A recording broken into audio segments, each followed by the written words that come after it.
Mohon perhatian Bapak Ibu Saudara sekalian untuk beberapa warta berikut.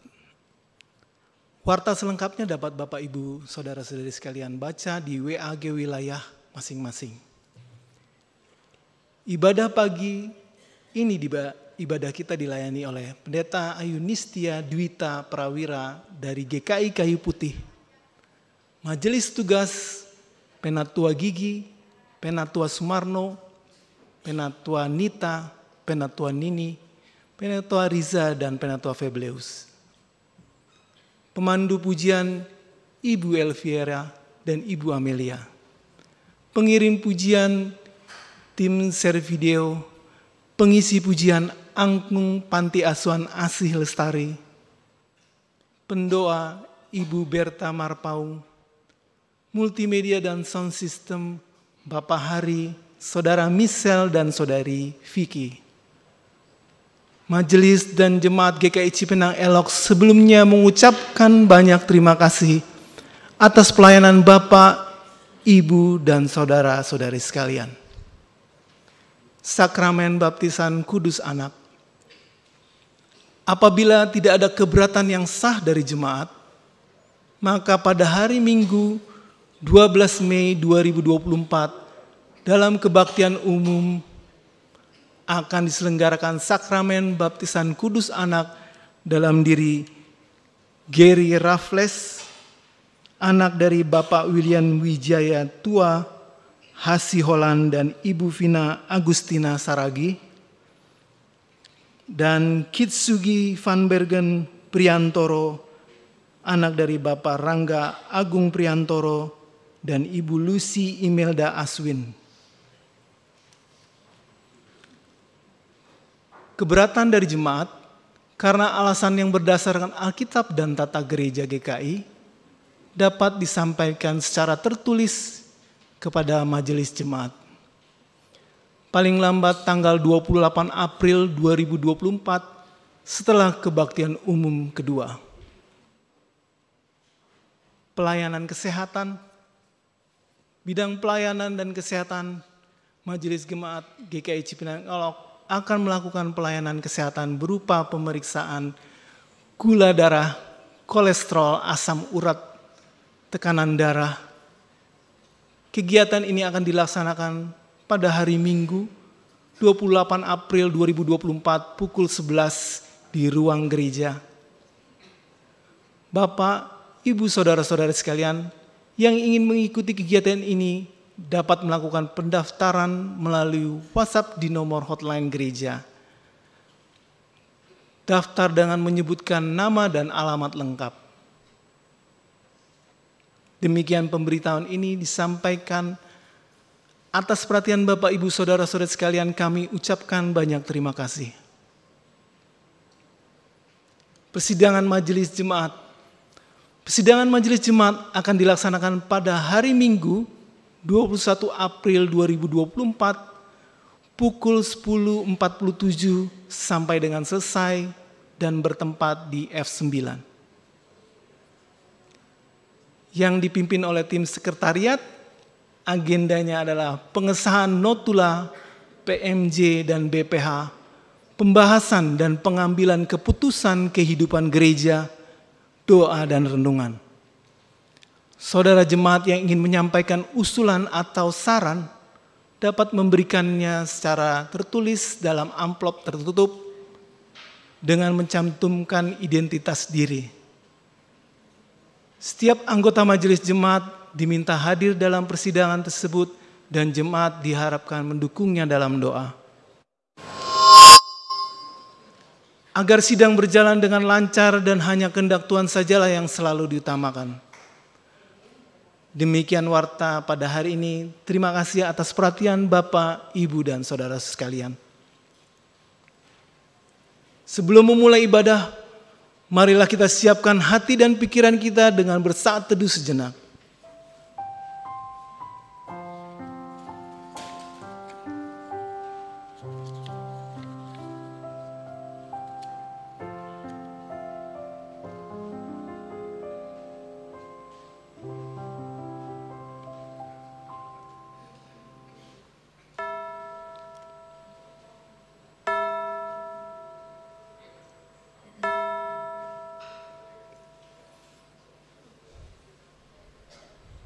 Bapak, Ibu, dan Saudara sekalian, marilah kita mulai hari ini dengan bangkit berdiri dan menyanyikan lagu dari Kidung Keesayan 15 dengan gembira.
Kita adalah di dalam nama Tuhan yang menjadikan langit dan bumi.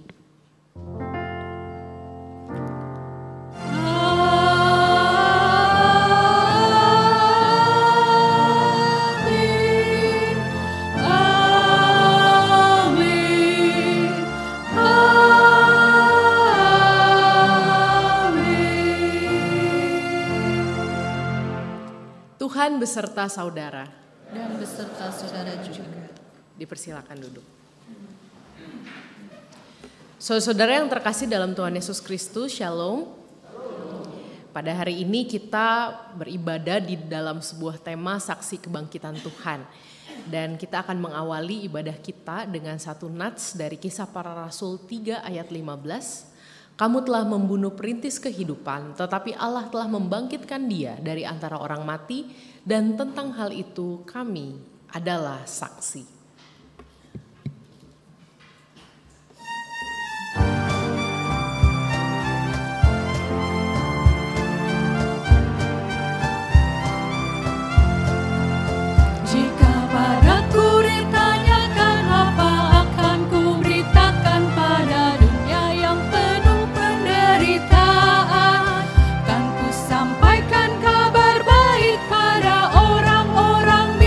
Pembebasan bagi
Pada saat ini kita akan masuk di dalam pengakuan dosa. Marilah dengan rasa sesal dan malu kita datang kepada Tuhan untuk mengakui dosa-dosa kita. Umat dipersilakan untuk mengambil waktu teduh secara pribadi.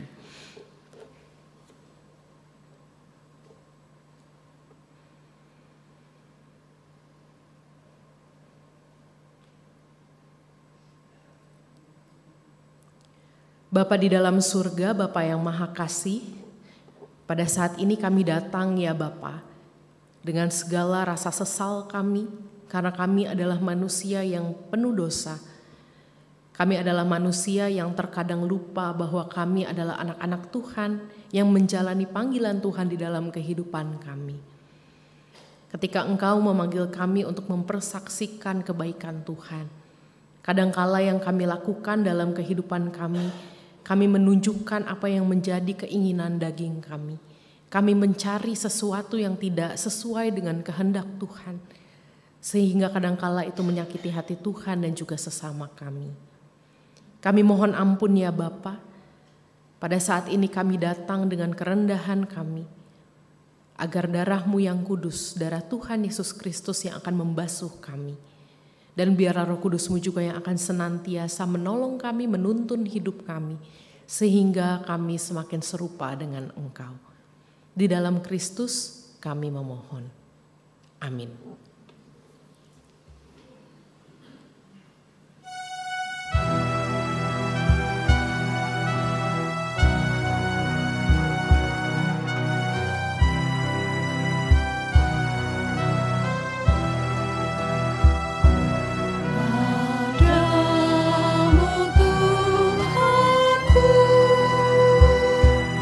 Ku bawa dosaku.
Umat diundang untuk berdiri, kita akan menyambut berita anugerah dari Tuhan yang diambil dari 1 Yohanes 3 ayat 5 sampai dengan 6. Dan kamu tahu bahwa ia telah menyatakan dirinya supaya ia menghapus segala dosa, dan di dalam dia tidak ada dosa. Setiap orang yang tetap berada di dalam dia tidak berbuat dosa lagi. Setiap orang yang tetap berbuat dosa tidak pernah melihat dan tidak pernah mengenal dia. Di dalam Kristus engkau telah diampuni. Di dalam Kristus engkau pun telah diampuni. Damai Kristus bagimu. Damai Kristus bagimu juga. Salam damai.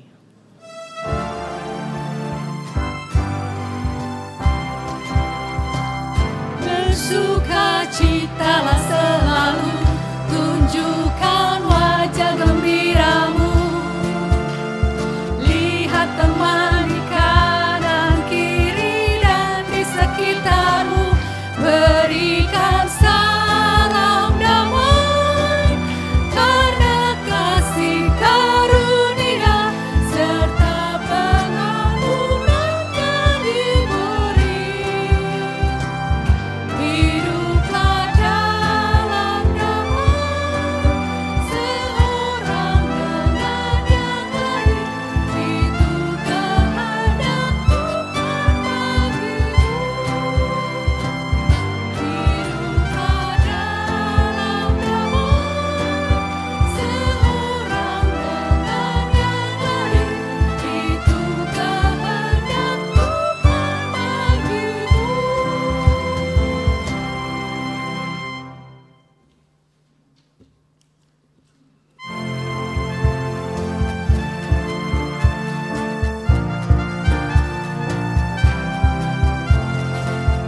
Hapuskan dosaku hanya oleh darah Yesus. Aku pulih dan sembuh hanya oleh darah Yesus. Oh, darah Tuhanku, sumber pemasukku, sucilah hidupku hanya oleh darah Yesus.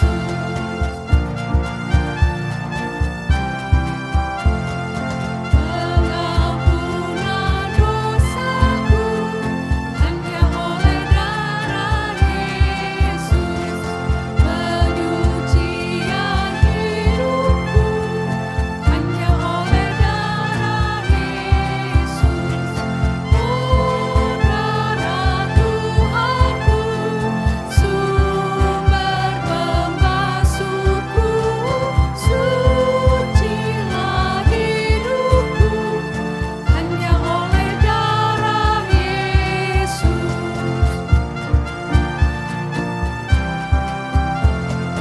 Pendamaian bagiku hanya oleh darah Yesus, bukan oleh amalku, hanya oleh darah Yesus. Oh, darah Tuhanku, sumber pemasukku, sucilah hidupku hanya oleh darah Yesus. Umat dipersilakan kembali duduk. Pada saat ini sebelum kita membaca dan juga merenungkan firman Tuhan, marilah kita bersama-sama bersatu hati untuk memohon pertolongan Roh Kudus. Mari kita berdoa. Bapa di dalam surga, kembali kami datang ke hadapan-Mu untuk memohon pertolongan dari Roh Kudus. Ketika saat ini kami ada di tempat ini, kami percaya semuanya ini bukan kebetulan, dan kami juga percaya bahwa Engkau hendak menuntun jalan kehidupan kami. Untuk itu ya Bapa, karena kami adalah manusia yang lemah, hati dan pikiran kami membutuhkan arahan, pertolongan dari Roh Kudus-Mu, sehingga kami sungguh-sungguh siap untuk mendengar, menerima, dan juga memelihara firman Tuhan di dalam kehidupan kami. Kiranya Engkau juga yang akan menolong hamba-Mu dengan segala kelemahan dan keterbatasannya. Biarlah segala sesuatu yang keluar dari ucapannya, semuanya itu berasal dari Bapa di surga. Hadirlah bersama-sama dengan kami pada saat ini ya Bapa. Kami berserah di dalam nama Tuhan kami Yesus Kristus, Sang Firman yang hidup. Amin. Saudara-saudara, bacaan Alkitab hari ini diambil dari Injil Lukas pasal 24 ayat 36 sampai 48.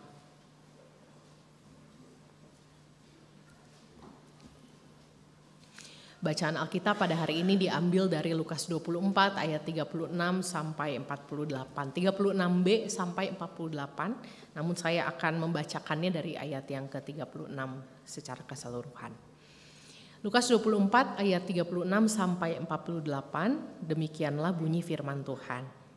Sementara mereka bercakap-cakap tentang hal-hal itu, Yesus tiba-tiba berdiri di tengah-tengah mereka dan berkata kepada mereka, "Damai sejahtera bagi kamu." Mereka terkejut dan takut dan menyangka bahwa mereka melihat hantu. Tetapi ia berkata kepada mereka, "Mengapa kamu terkejut dan apa sebabnya timbul keraguan-raguan di dalam hati kamu? Lihatlah tanganku dan kakiku, aku sendirilah ini.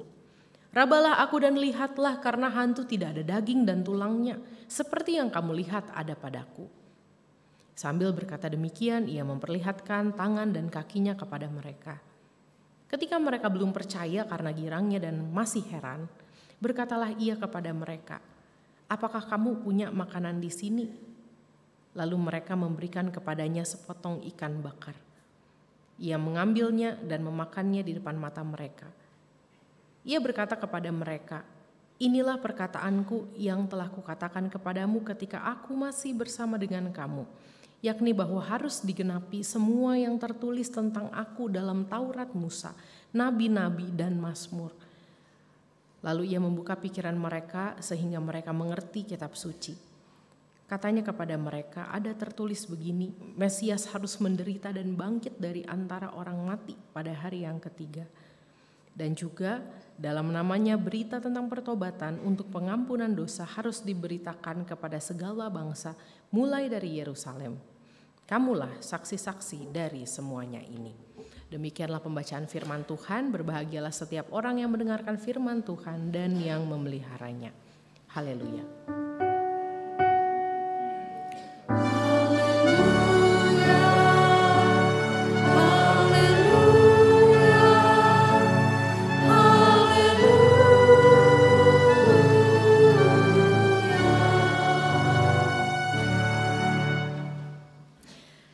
Saudara-saudara yang terkasih dalam Tuhan Yesus Kristus, Bapak Ibu sekalian, kalau saya bertanya kepada Bapak Ibu sedang berada di mana?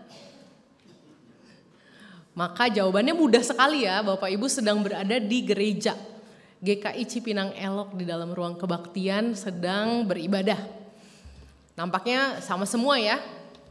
Tapi kalau saya kemudian bertanya lebih lanjut, di manakah pikiran Bapak Ibu berada? Oh, dengan sangat yakin gitu ya, bisa di mana-mana gitu ya. Barangkali ada yang memang pikirannya juga ada di tempat ini, pikiran saya di tempat ini sedang menunggu mau mendengarkan khotbah dan lain sebagainya. Tapi barangkali ada juga yang dari kita yang berpikir nanti setelah ibadah mau makan di mana gitu ya. Atau besok masih hari libur, besok hari terakhir jalan-jalan kemana gitu ya. Bisa ada di ruangan yang lain, bisa ada di tempat yang lain, atau barangkali juga bisa berada di waktu yang lain. Sedang memikirkan masa lalu, sedang menyesal karena baru berbuat salah. Atau barangkali pikiran kita sedang berada di masa depan, sedang khawatir dan gelisah akan hari esok begitu ya. Pikiran kita bisa jadi berada di tempat yang tidak sama dengan badan kita. Saya salah satu orang yang gak bisa multitasking Bapak Ibu. Kadang ada orang yang bisa multitasking gitu ya, sambil menyelam minum air, sambil balas WhatsApp, sambil ngobrol, sambil masak gitu ya. Biasanya ibu-ibu jago banget multitasking. Tapi saya gak bisa multitasking gitu. Jadi kalau misalnya Bapak Ibu ngajak ngobrol saya, tapi saya lagi ngebales WA, terus saya menjawab iya, jangan percaya Bapak Ibu. Karena saya sebetulnya lagi konsentrasi saya, kehadiran saya lagi di handphone saya gitu ya.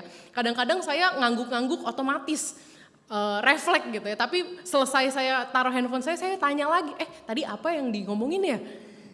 Itu tanda gitu ya bahwa badan kita bisa ada di sini tapi pikiran kita bisa ada di mana-mana. Dan hadir pada saat ini, hadir di tempat ini, hadir pada saat di mana tubuh kita berada, itu adalah sesuatu yang nampaknya sangat mahal sekali. Kalau misalkan Bapak Ibu tahu bahasa Inggrisnya present gitu ya. Saya nggak tahu ini kebetulan atau enggak. Kalau misalkan present itu artinya dua. Bisa artinya hadiah atau kado. Tapi present dalam bahasa Inggris juga bisa artinya saat ini. Ya, saya nggak tahu apakah ketika bahasa itu diciptakan itu memang sengaja didesain atau enggak gitu ya. Tetapi ini menjadi sesuatu hal yang menarik bahwa ketika kita hadir pada saat ini seluruh keberadaan diri kita termasuk hati dan pikiran kita itu adalah sesuatu yang mahal, itu adalah sesuatu yang sangat penting sekali gitu ya. Saudara-saudara yang terkasih dalam Tuhan Yesus Kristus, ciri-ciri orang yang tidak sungguh-sungguh hadir, kadang-kadang dia nggak sadar sama sekitarnya, apa yang ada di situ gitu ya, orang-orang yang ada di sekitarnya, benda-benda yang ada di sekitarnya. Mungkin Bapak Ibu juga pernah mengalami ketika lagi banyak pikiran, nggak sadar ada orang lewat, nggak sadar ada orang menyapa dan lain sebagainya. Mengapa pada saat ini perenungan kita, saya awali dengan hal ini. Hari ini tema kita adalah saksi kebangkitan Tuhan. Saudara-saudara yang terkasih dalam Tuhan Yesus Kristus, satu-satunya syarat seorang saksi, kalau misalkan ada satu peristiwa begitu lalu dipanggil seorang saksi untuk mempersaksikan, satu-satunya syarat seorang saksi bisa menjadi saksi adalah ketika ia hadir pada saat peristiwa itu berlangsung atau hadir pada saat momen-momen di mana informasi tersebut dibutuhkan. Satu-satunya syarat menjadi seorang saksi adalah ketika ia sungguh-sungguh melihat, sungguh-sungguh mengalami apa yang hendak ia persaksikan, apa yang hendak ia bicarakan, apa yang hendak ia tunjukkan, ia perdengarkan kepada orang-orang yang ada di sekitarnya. Dan betapa pentingnya kehadiran ketika seseorang mau menjadi seorang saksi. Dan demikian juga Bapak Ibu ketika menjadi saksi kebangkitan Tuhan. Menjadi saksi kebangkitan Tuhan berarti orang tersebut perlu hadir gitu ya secara fisik, secara pikiran, secara hati, secara keseluruhan dirinya pada saat Tuhan Yesus bangkit. Dan ini dialami oleh murid-murid. Apakah sesuatu hal yang mudah? Ternyata tidak Bapak Ibu. Kenapa? Karena ketika Tuhan Yesus hadir bersama-sama dengan mereka di dalam sebuah ruangan terkunci gitu ya. Badan mereka ada di ruangan itu bersama-sama dengan Yesus. Tetapi pikiran mereka, hati mereka itu belum betul-betul ada di sana ketika Yesus pertama-tama kali hadir. Dan ini sesuatu hal yang sangat wajar, sangat normal. Kenapa? Karena ketika Tuhan Yesus mati Bapak Ibu, murid-murid mengalami trauma yang luar biasa. Kenapa? Karena mereka memiliki begitu banyak harapan yang tidak tercapai. Mereka memiliki begitu banyak hal yang tadinya mereka impi-impikan gitu ya. Oh, berjalan bersama Yesus, kita bisa melihat begitu banyak mujizat. Oh, Yesus adalah Mesias. Di mana pikiran mereka merasa bahwa Mesias itu akan membawa pemulihan bagi kerajaan Israel. Tetapi itu tidak terjadi. Nyatanya Yesus mati dan mereka tinggal menjadi komunitas murid yang kebingungan pada saat itu. Pada saat Yesus hadir bersama dengan mereka, fisik mereka ada di dalam ruangan, tetapi barangkali pikiran mereka berada di dalam sebuah kebingungan, penyesalan akan masa lalu, dan juga kegelisahan akan masa depan. Belum lagi perasaan terancam ketika orang-orang Yahudi yang ada di sekitar mereka tidak suka dengan keberadaan mereka. Karena mereka adalah seorang pengikut Kristus yang mengaku anak Allah. Sedangkan orang Yahudi merasa bahwa Allah itu tidak punya anak dan lain sebagainya. Pada saat itu mereka memiliki satu kebingungan, satu trauma, satu ketakutan, kegelisahan yang luar biasa. Sehingga apa? Sehingga ketika Tuhan Yesus hadir bersama-sama dengan mereka, pikiran mereka nggak langsung percaya begitu ya bahwa ini adalah Tuhan Yesus yang bangkit. Dan itu sesuatu hal yang natural dan juga wajar. Karena apa? Karena mereka mengalami sesuatu yang luar biasa menggelisahkan pada saat itu. Dan rupanya menjadi saksi kebangkitan Tuhan itu bukan sesuatu yang mudah juga gitu ya. Karena yang namanya jadi saksi kebangkitan berarti dia juga adalah seorang saksi kematian. Sebelum mereka mengalami kebangkitan Tuhan, mereka mengalami yang namanya ditinggal, mereka mengalami yang namanya kehilangan, mereka juga mengalami kekelaman, mereka mengalami penolakan dan lain sebagainya. Dan pada saat Yesus bangkit, ini bukanlah sesuatu hal yang mudah bagi mereka. Tetapi kemudian Bapak Ibu, satu hal yang kita baca di dalam Injil Lukas pada saat ini, bahwa Yesus tidak berhenti untuk meyakinkan murid-muridnya sehingga pikiran dan hati murid-murid pada saat itu kembali kepada saat itu ketika Tuhan Yesus datang. Kita lihat ya di dalam Injil Lukas pasal 24, ketika Yesus berdiri di tengah-tengah mereka dan menyampaikan damai sejahtera bagi kamu, itu murid-murid belum langsung menyadarinya. Mereka masih terkejut, takut, bahkan menyangka bahwa mereka melihat hantu. Tetapi pada saat itu kita melihat juga bagaimana Tuhan Yesus tidak langsung menghakimi, Tuhan Yesus tidak langsung menegur mereka, tetapi Tuhan Yesus terus meyakinkan mereka bahwa inilah aku. Ia memperlihatkan tangannya, ia mempersilahkan mereka untuk meraba kulitnya, lukanya. Lalu kemudian bahkan Yesus juga meyakinkan mereka dengan menanyakan apakah di sini ada makanan. Sampai di situ ada ikan bakar, Tuhan Yesus memakannya dan murid-murid melihat secara langsung bahwa Yesus sungguh-sungguh bangkit. Sampai pada akhirnya bukan hanya Yesus yang hadir di tengah-tengah mereka, tetapi murid-murid juga hadir ketika Yesus hadir dalam tanda kutip. Bahwa bukan hanya tubuh mereka yang bersama-sama dengan Yesus, tetapi pikiran mereka melihat Yesus, hati mereka melihat Yesus, dan iman mereka percaya bahwa Yesus telah hadir bersama dengan mereka. Di sini menunjukkan bahwa kadangkala ketika kita dipanggil untuk menjadi saksi, kita dipanggil oleh Tuhan untuk mempersaksikan kebaikan, kebangkitan Tuhan. Saudara-saudara, hal pertama yang perlu kita lakukan adalah kita sungguh-sungguh mengalami Tuhan di dalam kehidupan kita. Dan mengalami Tuhan artinya apa? Artinya kita hadir ketika Tuhan Yesus hadir. Apa yang dialami oleh murid-murid pada saat itu juga kita alami pada saat ini Bapak Ibu. Karena yang namanya kekelaman, yang namanya luka hati, yang namanya kehilangan, yang namanya pergumulan, persoalan yang membuat kita tenggelam di dalam kegelapan, itu bukan hanya dialami oleh para murid, tetapi juga dialami oleh kita sebagai anak-anak Tuhan yang menghadapi dunia dengan segala pergumulan-pergumulannya. Dan nampaknya di tengah kekelaman kita, di dalam pergumulan kita, Tuhan Yesus juga hadir bersama-sama dengan kita. Mendekat kepada kita, meyakinkan kita bahwa Ia itu ada. Tetapi pertanyaannya adalah satu, apakah kita menerima kehadiran Tuhan? Karena yang sering terjadi adalah kita ketika menghadapi kebingungan gitu ya, ketika menghadapi masalah kita akhirnya tenggelam di dalam itu, sama seperti apa yang dialami oleh para murid. Berpikir bahwa semua ini sudah usai, berputus asa, kemudian berpikir bahwa sudah tidak ada lagi masa depan, tenggelam di dalam kekelaman. Itu juga kita alami. Dan di tengah kekelaman itu Tuhan Yesus hadir buat kita. Tuhan Yesus meyakinkan kita bahwa kita gak sendirian, tetapi pertanyaannya adalah satu. Apakah kita menghadirkan diri kita untuk Tuhan Yesus, untuk melihat Yesus yang hadir buat kita? Saudara-saudara tahu cerita tentang seorang yang mengalami dia terdampar di dalam sebuah pulau begitu ya. Seorang diri, kemudian ia berdoa kepada Tuhan, Tuhan selamatkanlah aku. Selamatkanlah aku dengan malaikat-malaikatmu. Lalu dia berdoa seperti itu, tidak lama kemudian ada kapal kecil gitu ya datang ke pulau tersebut. Ketika kapal kecil itu datang ke pulau itu, dia menawarkan bantuan gitu ya kepada orang yang sedang terdampar ini. Hei, maukah engkau ikut denganku? Lalu kemudian dia mengatakan tidak, aku akan diselamatkan oleh malaikat Tuhan. Lalu akhirnya kapal kecil itu pun pergi gitu ya. Tidak lama kemudian ada kapal nelayan lewat.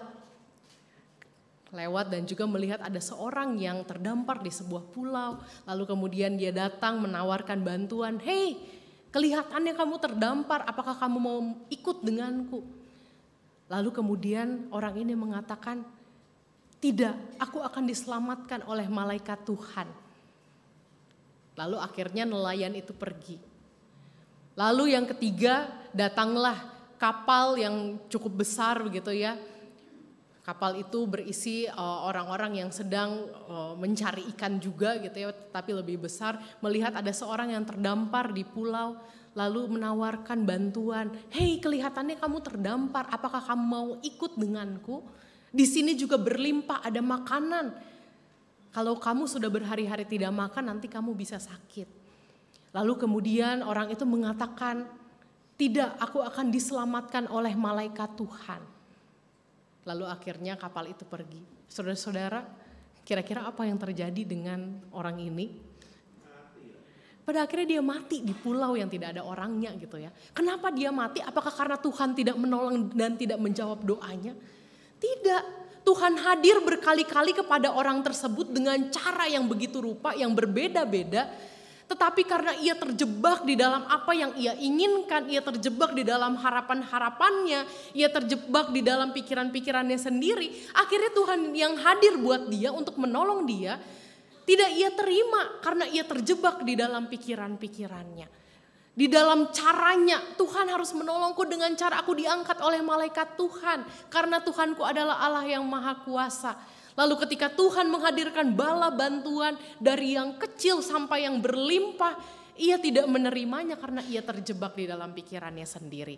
Saudara-saudara, kalau kita mau jadi saksinya Tuhan, pertama-tama kita perlu mengalami Tuhan. Dan kalau kita mau mengalami Tuhan, maka hal pertama yang harus kita lakukan adalah membuka diri kita untuk melihat di mana Tuhan Yesus hadir buat saya. Karena Tuhan Yesus hadir buat kita semua, ia memakai berbagai macam cara dan semuanya tergantung kita. Apakah kita juga hadir di mana Tuhan hadir? Saudara-saudara, saya dulu waktu masih masa pertumbuhan begitu ya, lagi sekolah dulu. Jadi ketika saya sekolah saya anaknya aktif sekali. Aktif les, aktif suka main sama teman-teman gitu. Jadi kalau pulang ke rumah itu biasanya udah jam makan malam atau bahkan mungkin lewat gitu jam 7 malam. Jadi nggak ada kebiasaan makan bersama di rumah karena setiap orang memiliki kesibukannya masing-masing. Jadi banyak waktu saya habiskan di luar bersama teman gitu, di gereja juga gitu ya, pelayanan dan lain sebagainya. Lalu saya ingat dulu tuh waktu saya sekolah, papa saya tuh pernah bertanya seperti ini kepada saya gitu ya. Ketika ada satu kesempatan kita lagi ada bersama dia, papa saya bertanya, nanti kalau misalkan papi mati gimana ya? Lalu ketika bapak saya bertanya itu, saya masih ketika saya mendengar itu gitu ya, saya menjawab, oh kalau papi mati, papi mau dikubur apa dikremasi gitu ya. Tapi bapak saya nggak menjawab gitu ya. Lalu beberapa hari kemudian bapak saya tanya lagi, kalau papi mati gimana ya? Saya nggak balik nanya gitu. Saya bilang ya antara dikubur atau dikremasi. Itu dulu. Ketika saya masih ada di dalam berbagai macam kesibukan yang saya jalani sebagai seorang anak. Sekarang Bapak Ibu, lain ceritanya. Ketika papa saya bertanya gimana ya kalau suatu saat papi mati? Saya ngerasa, aduh boleh gak ya pertanyaannya jangan itu. Karena saya merasa kalau misalkan papi cepet-cepet mati gitu ya, ini saya jawabnya dalam hati. Kalau misalkan papi cepet-cepet mati, aduh kayaknya saya gak siap. Dan ketika itu saya berpikir gitu, kenapa bisa ada jawaban yang berbeda. Dulu kayaknya waktu saya sekolah, bapak saya nanya kalau papi mati gimana. Saya jawabnya, ya kalau gak dikubur dikremasi. Sekarang ketika bapak saya tanya lagi gitu ya, kalau papi mati gimana? Perasaannya berbeda. Aduh kok saya gak mau ya bapak saya mati cepet-cepet. Kenapa? Karena beda. Waktu saya bertumbuh gitu ya, saya punya begitu banyak kesibukan di luar rumah. Bersama teman, bersama sekolah, gereja, pelayanan dan lain sebagainya. Ketika saya sudah dewasa gitu ya, saya banyak menghabiskan waktu juga dengan keluarga. Sehingga ketika saya banyak hadir buat mereka, saya jadi makin merasakan gitu ya. Pertanyaan kalau papi mati nanti gimana itu bukan sekedar sebuah pertanyaan yang dijawab dengan antara dikubur atau dikremasi. Tetapi hati saya bergejolak karena saya merasa begitu mengasihi mereka. Saudara-saudara yang terkasih dalam Tuhan Yesus Kristus, betapa pentingnya kita hadir di mana Tuhan Yesus hadir buat kita. Agar kita bisa menjadi seorang saksi. Hal yang pertama, kalau kita mau menjadi saksi kebangkitan Tuhan, bukalah diri kita untuk melihat Tuhan di dalam kehidupan kita. Bukalah diri kita untuk melihat Tuhan dan kebaikan-kebaikannya buat kita. Kalau ada sesuatu yang memenuhi pikiran kita, entah itu kesibukan pekerjaan, entah itu pergumulan-pergumulan kita, entah itu kegelapan dunia, sediakanlah waktu kita untuk melihat, untuk hadir, untuk melihat apa yang Tuhan sedang kerjakan, hal-hal kecil apa yang Tuhan sedang hadirkan buat kita. Karena kalau kita tidak mengalami Tuhan, kita sama sekali tidak tahu apa yang mau kita persaksikan kepada dunia. Yang kedua, ketika kita mau jadi saksi kebangkitan Tuhan, satu hal yang Tuhan Yesus ajarkan, mempersaksikan sesuatu, meyakinkan seseorang, itu tidak pertama-tama soal kata-kata. Bukan pertama-tama soal pikiran, bukan pertama-tama soal sesuatu yang sifatnya kognitif. Di dalam pembacaan Injil Lukas pasal 24 kalau kita melihat Bapak Ibu, cara Tuhan untuk meyakinkan murid-murid itu ada tahapan-tahapannya. Tahapan pertama, Yesus hadir. Tahapan kedua, Yesus mempersilakan mereka untuk meraba kulit Tuhan Yesus menggunakan indera sentuh. Lalu kemudian ketiga, melalui visual, lihat aku memakan ikan bakar. Dan yang terakhir, ketika mereka semua sudah yakin bahwa itu adalah Yesus, yang terakhir adalah Yesus baru membuka pikiran mereka. Lukas 24 ayat 45 di situ dituliskan, lalu ia membuka pikiran mereka sehingga mereka mengerti kitab suci. Ini adalah tahapan-tahapan yang menarik. Kenapa? Karena Tuhan Yesus tidak memulai dengan membuka pikiran mereka. Tuhan Yesus tidak memulai dengan memaparkan kitab suci. Tuhan Yesus tidak memulai dengan memberitahu mereka tentang teori-teori teologi yang berada di dalam kitab Taurat yang dinubuatkan oleh para nabi, tetapi Tuhan Yesus memulai dengan pengalaman. Dan itu adalah cara untuk mempersaksikan sesuatu agar orang-orang memahami dan juga mengerti. Yesus meyakinkan para murid dengan pengalaman sehingga mereka yakin, sehingga mereka percaya.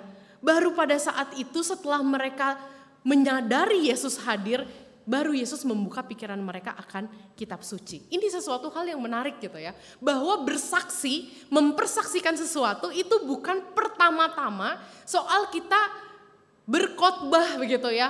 Kita ngotbahin anggota keluarga kita harusnya begini dan lain sebagainya.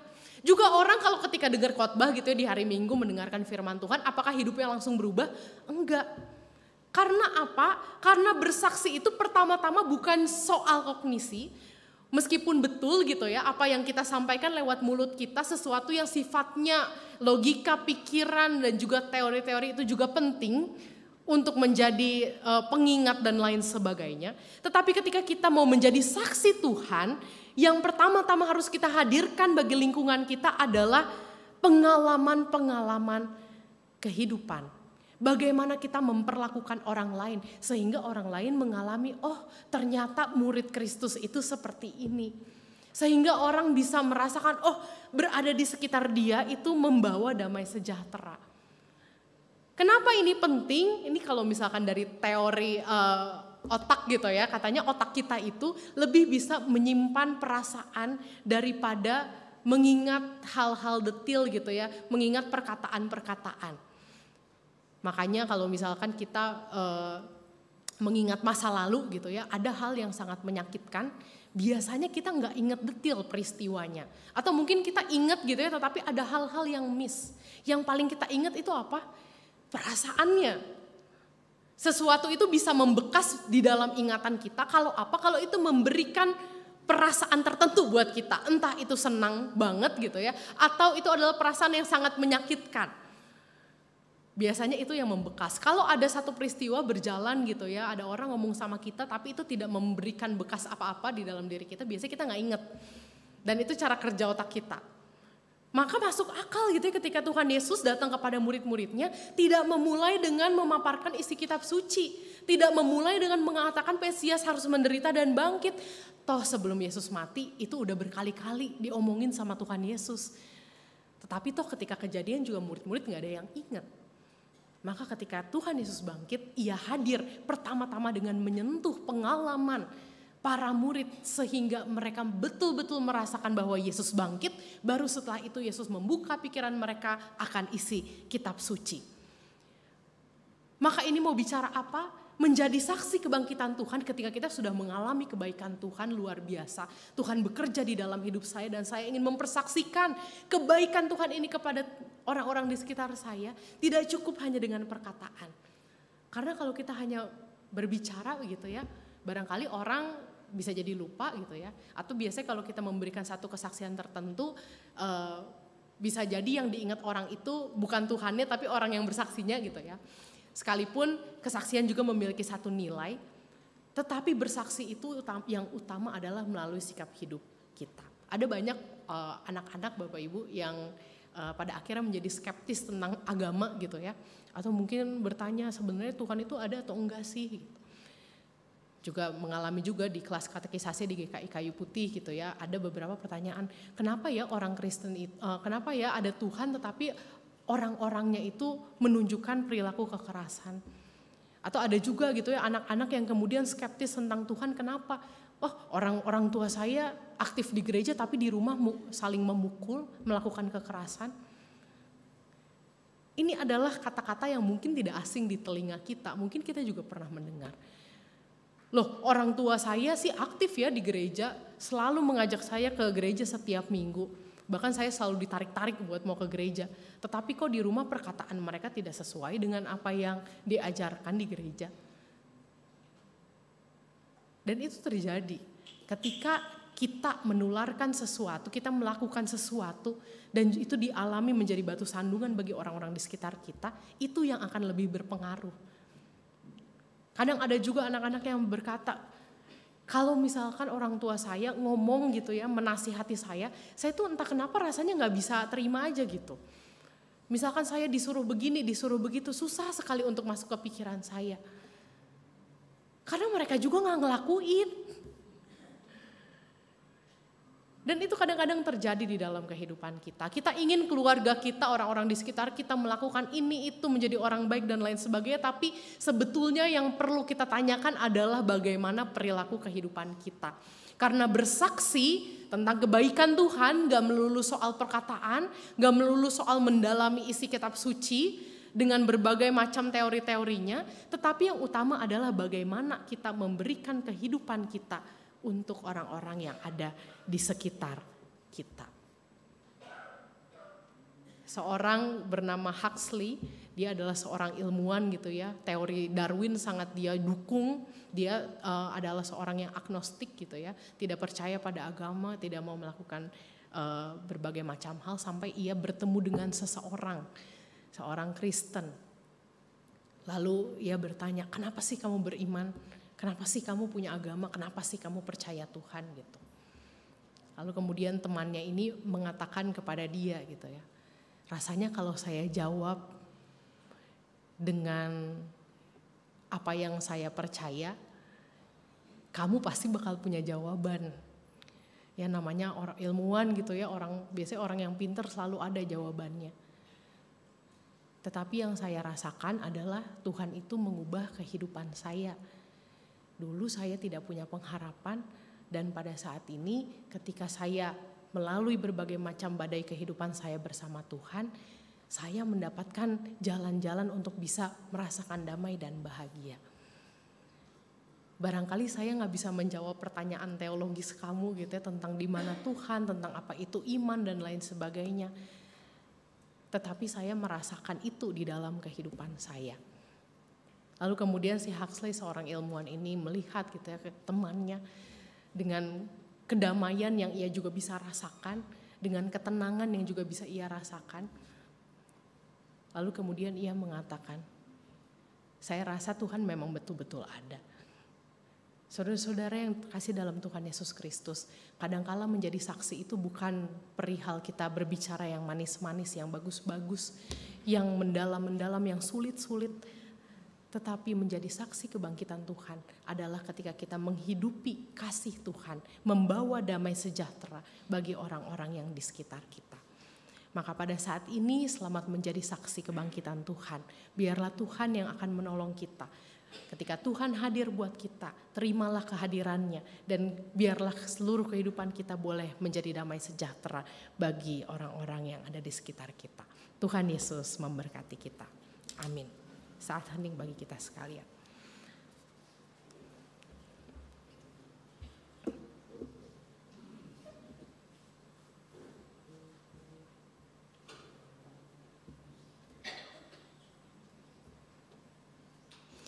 Sebuah persembahan pujian akan kita dengarkan dari Angklung Panti Asuhan Asih Lestari.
For your mercy never fails me. All my day I've been held in your hands. From the moment that I wake up until I lay my head, I will sing of the goodness of God.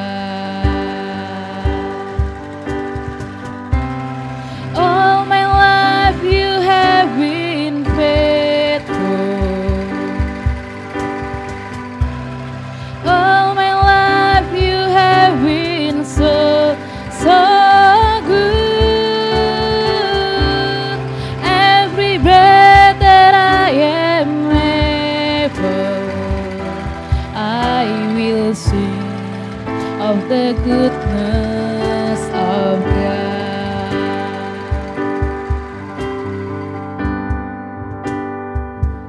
I love your voice. You have led me through the fire, darkness night. You are close like no other. You as a father, I know you as friends. I have life in the goodness of God. All my life you have been faithful. All my life you have been so good.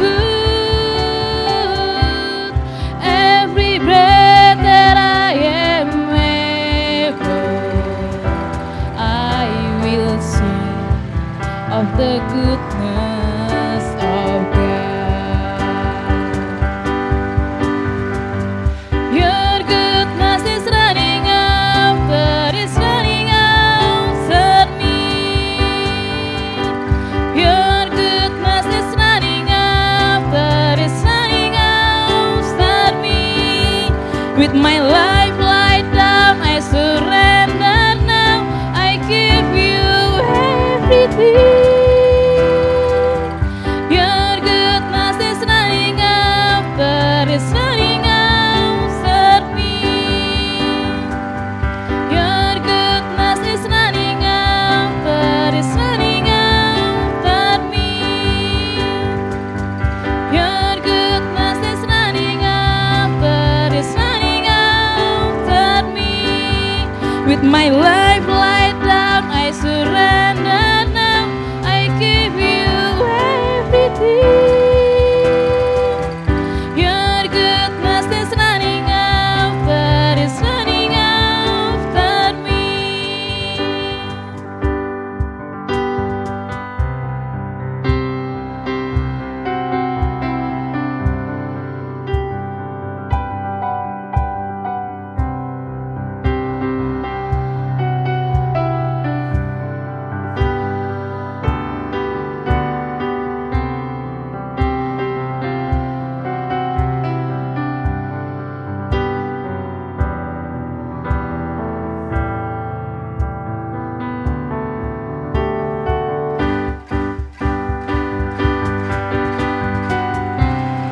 All my life you have been faithful.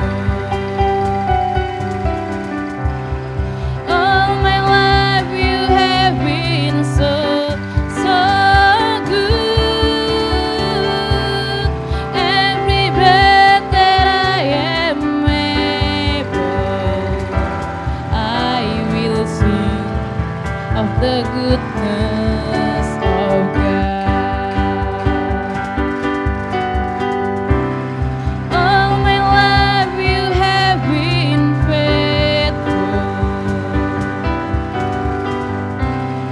All my life you have been so, so good. Every breath that I am able, I will sing of the goodness of God.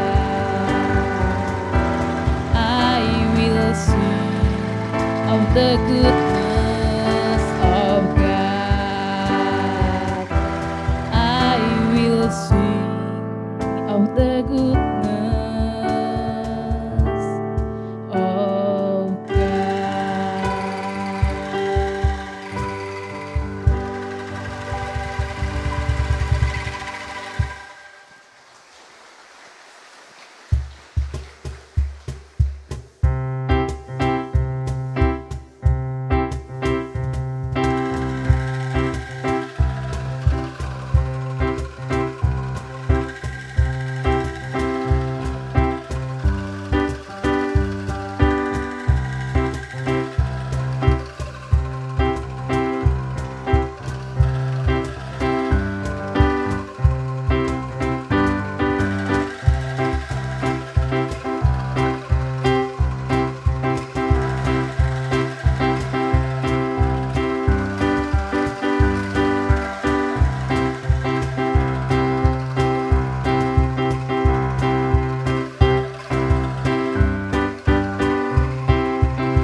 Marilah kita bangkit berdiri.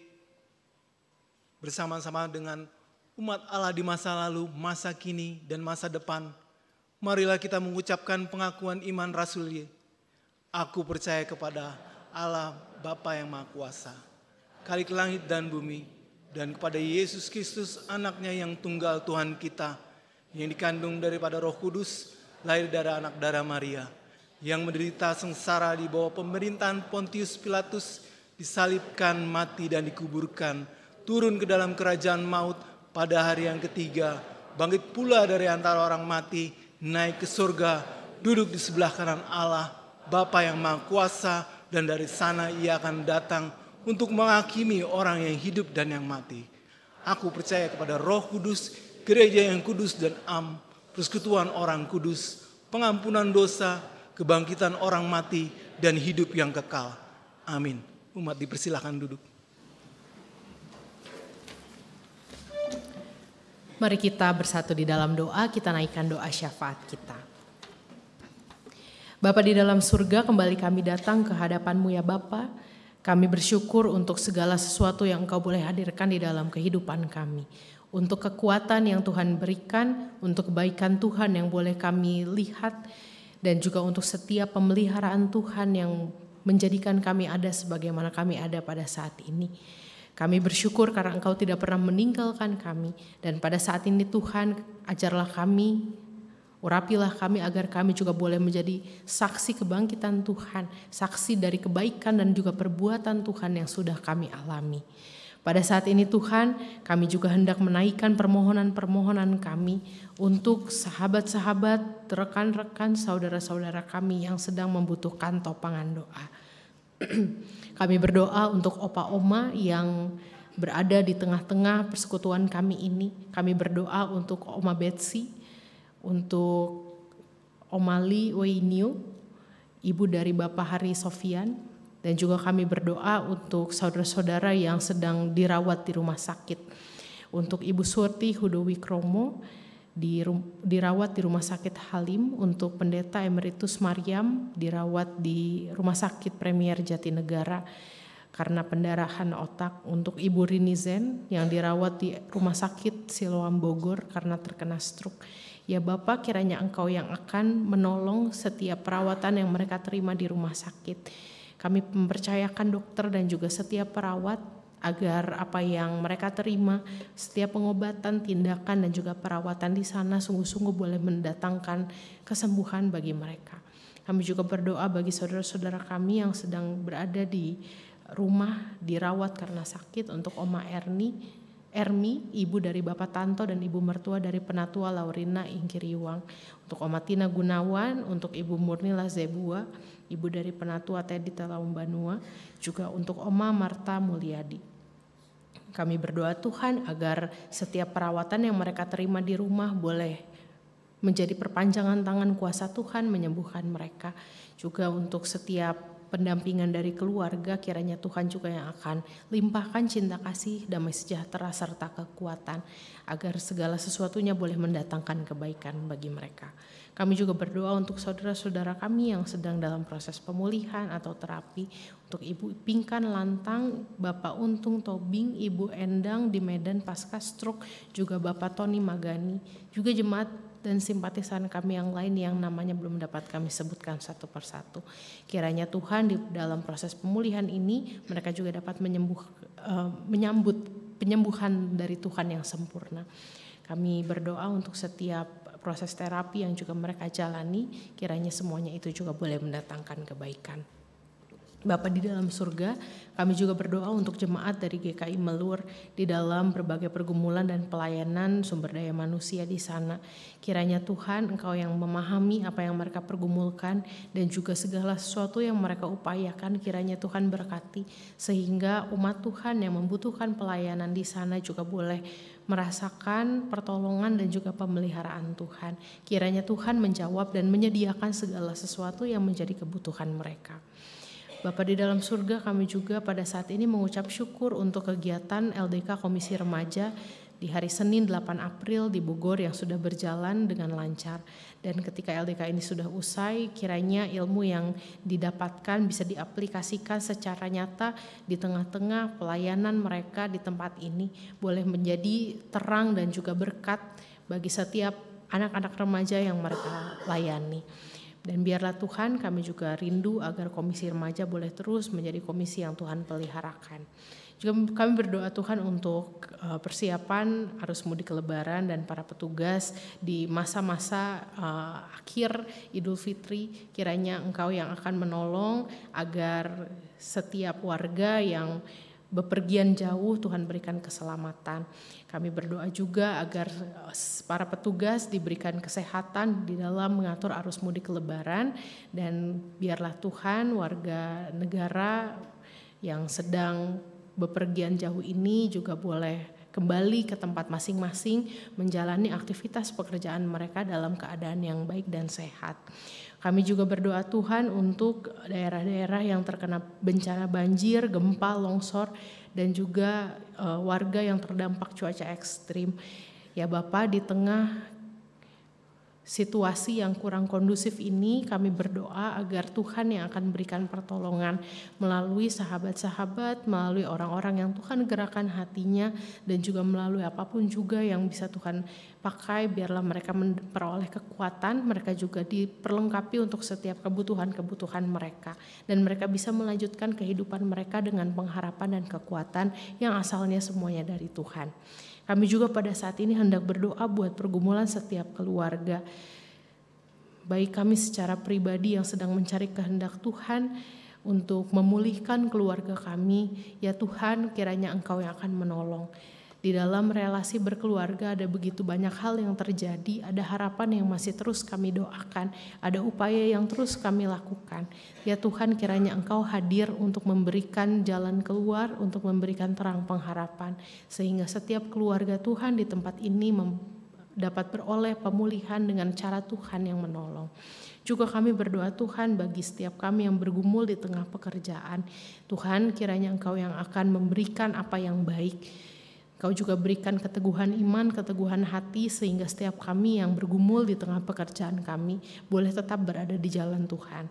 Dan juga bagi setiap kami yang sedang berusaha mencari pekerjaan, ya Tuhan, kuatkanlah agar kami juga boleh menyambut apa yang Tuhan berikan melalui pekerjaan yang juga Tuhan siapkan. Kami percaya semuanya itu baik dan akan mendatangkan berkat. Kami berdoa Tuhan untuk pendidikan anak-anak kami, mereka yang sedang menempuh studi, kiranya Tuhan yang akan berikan pendidikan yang baik, berikan juga kepada mereka ketekunan, berikan kepada mereka tanggung jawab, sehingga apa yang sedang mereka tempuh pada saat ini boleh mereka selesaikan dengan baik. Kami juga berdoa buat pasangan hidup, kiranya Tuhan Engkau yang akan menjawab pergumulan setiap anak-anak Tuhan yang sedang mencari pasangan hidup. Kiranya mereka juga dapat mempersiapkan diri mereka agar mereka berada di dalam kondisi dan juga situasi yang semakin baik, dan mereka bisa memberikan diri kepada calon pasangan hidup mereka juga dengan baik. Kami berdoa juga untuk kesehatan setiap kami, ya Bapa, di tengah pekerjaan kami, di tengah aktivitas keseharian kami, atau apapun yang kami tempuh. Kiranya Tuhan Engkau yang akan berikan tubuh yang kuat, juga hati yang senantiasa terarah pada Tuhan, sehingga kami tidak tergoyahkan oleh berbagai pergumulan yang hendak membawa kami di dalam keputusasaan. Bapa di dalam surga, ini adalah doa kami yang jauh dari sempurna, namun kami percaya ya Tuhan bahwa Engkau sungguh hadir di dalam kehidupan kami, menuntun kami untuk membawa kami ke dalam pengharapan. Dan kami akan menutup doa syafaat ini dengan menyanyikan doa yang Tuhan ajarkan kepada kami.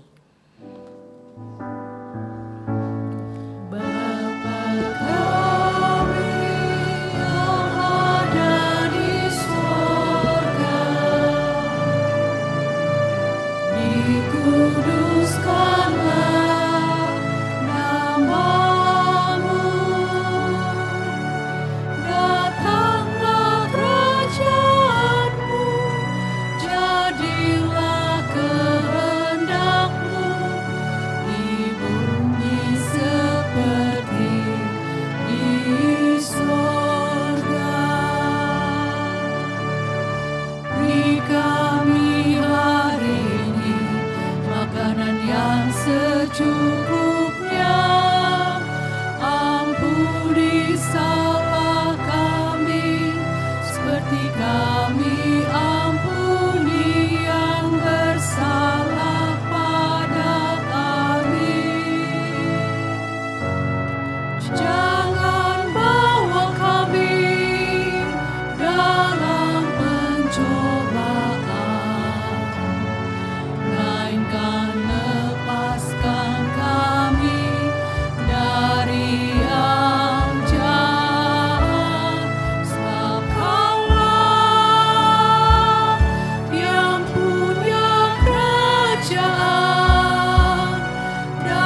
Bapak dan Ibu yang terkasih di dalam Kristus, firman Tuhan mengantar kita masuk dalam liturgi persembahan.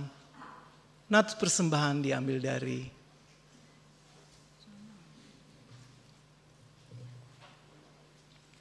Mazmur pasal 4 ayat 5. Persembahkanlah korban yang benar dan percayalah kepada Tuhan.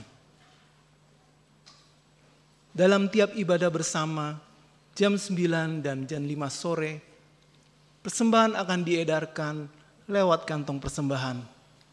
Bila Bapak Ibu memilih sarana transfer, maka tidak dibatasi pada hari Minggu saja. Persembahan dikirim ke rekening gereja sebagai berikut.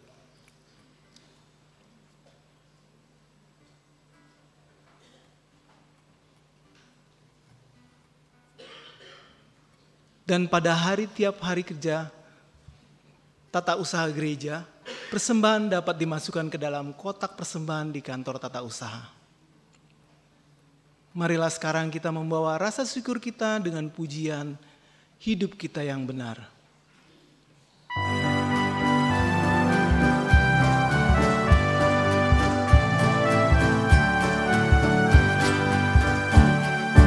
Hidup kita yang benar haruslah mengucap syukur, dalam Kristus bergema, janganlah terkeruh. Dalam susah pun senang, dalam segala hal aku bermazmur dan ucap syukur, itu kehendaknya.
Mari kita satu dalam doa.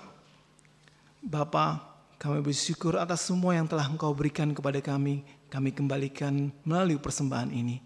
Kiranya Engkau berkati kami sebagai umat-Mu yang layak dimuliakan, yang layak diagungkan adalah Engkau saja Tuhan. Biarlah persembahan tubuh kami juga untuk kemuliaan nama Tuhan. Dalam nama Yesus kami telah mengucap syukur dan memuliakan nama Tuhan. Amin.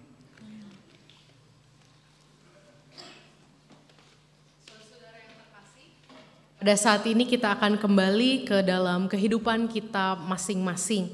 Dan biarlah ketika kita kembali menjadi saksi-saksi Tuhan, bukalah diri kita untuk kehadiran Tuhan. Dan biarlah seluruh hidup kita boleh mempersaksikan siapa kita sebagai murid Kristus bagi sesama kita.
Arahkanlah hatimu kepada Tuhan.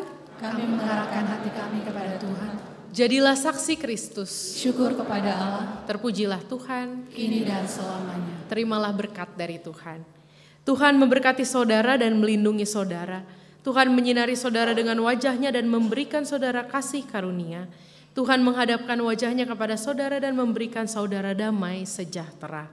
Amin.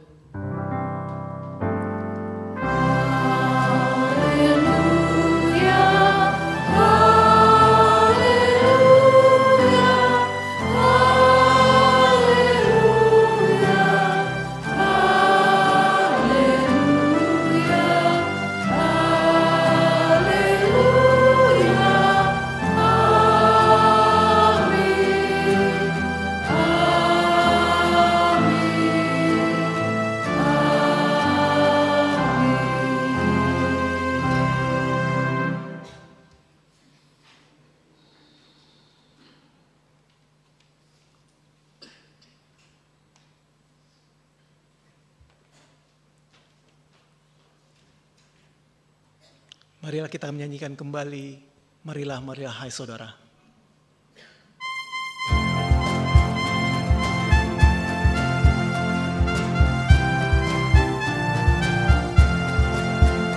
Marilah, marilah hai saudara.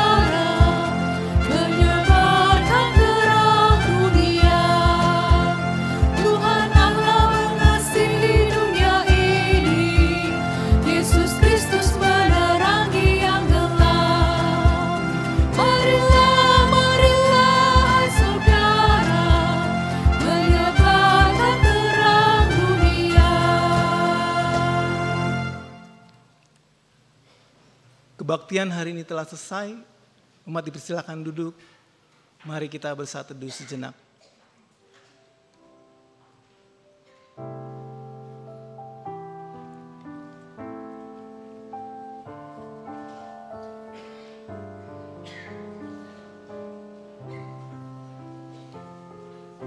Sebelum kita meninggalkan ruang gedung gereja, kami ingatkan kembali untuk kegiatan sepekan kita.